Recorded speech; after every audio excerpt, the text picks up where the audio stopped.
Today we're talking about expectations and how did we even get our expectations. But first things first, if you're new here, welcome. Hey, I'm Keisha Ellingson, and I help people who have moved heal homesickness by leading them through the process of creating fun and excitement and community in your new area.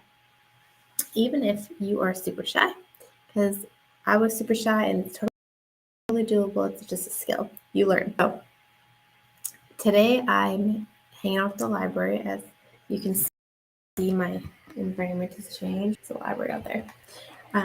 My kids have summer school and swimming lessons, but I wanted to come on here quick and do the next day of this expectations challenge. The challenge is what to do when life looks different than you expected after your move. Because sometimes we have this image of what life should look like after we make our big move, and then sometimes it's not the same.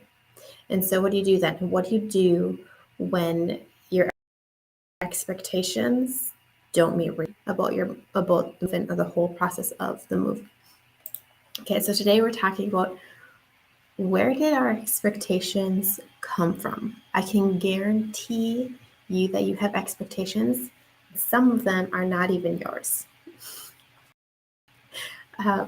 So it can come from ourselves. We can put expectations on ourselves or expectations for what the move is going to look like, or after the move life.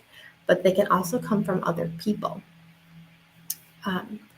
Sometimes it can come from what people say or how they portray the move to, like, moving to new areas. Just a walk in the park, it's easy peasy. Like, oh yeah, just go make 10 really close friends. Like they portray it.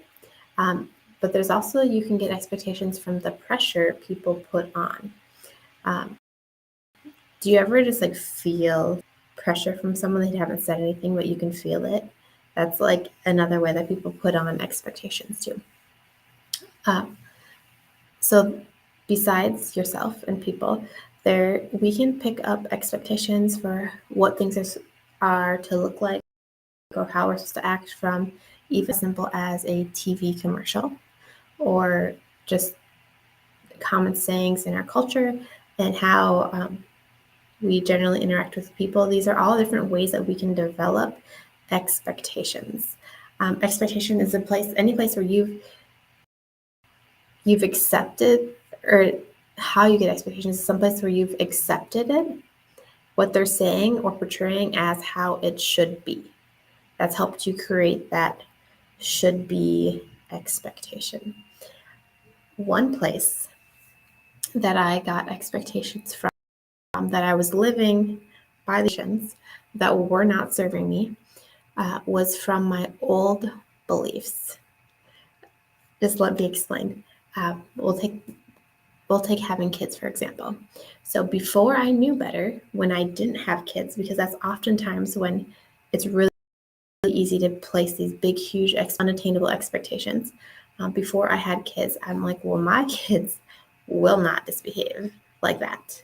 Or my kids aren't going to have misbehaviors, or just, I'm clearly just going to have perfect kids, right?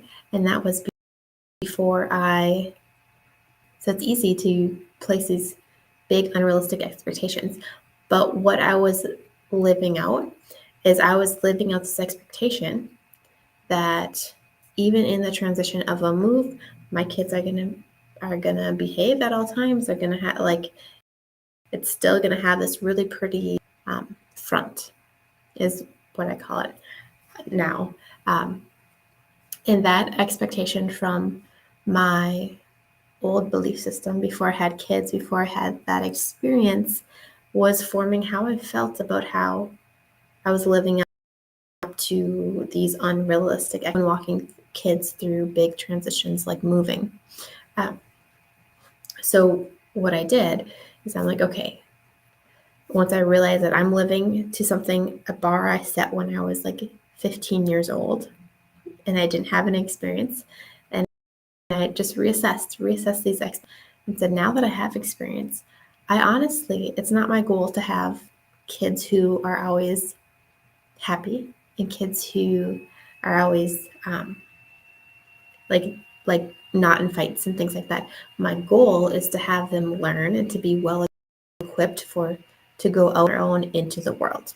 So if sometimes learning means making mistakes and then walking through it together and learning from it, that's okay with me.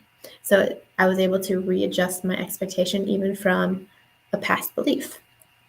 So there's lots of different ways that we can gain expectations and for our lives. But what's important to ask yourself, this is an important question, is this even something I want?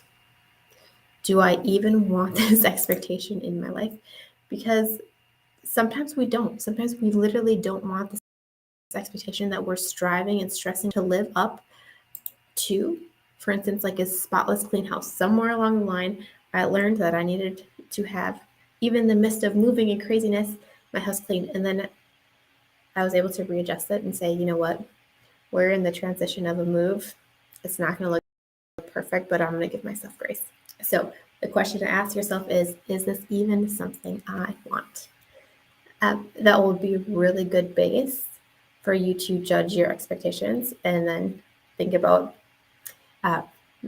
just think about the different layers of your expectation that you're holding. So the next step, if you're like loving, talk about expectations around moving, is I have an action step post. It's already posted in the Homesick to Happy Movers group. So if you want to go check it out, you can. There's a link in the description of the video. You can go check it out. Check out what we're doing next to drive this home, to take this from information to application in our life. But I hope you guys are having a great day. I see there's a few people online live with me. Hey, yeah, and so I'm off to go to swimming lessons with my kids.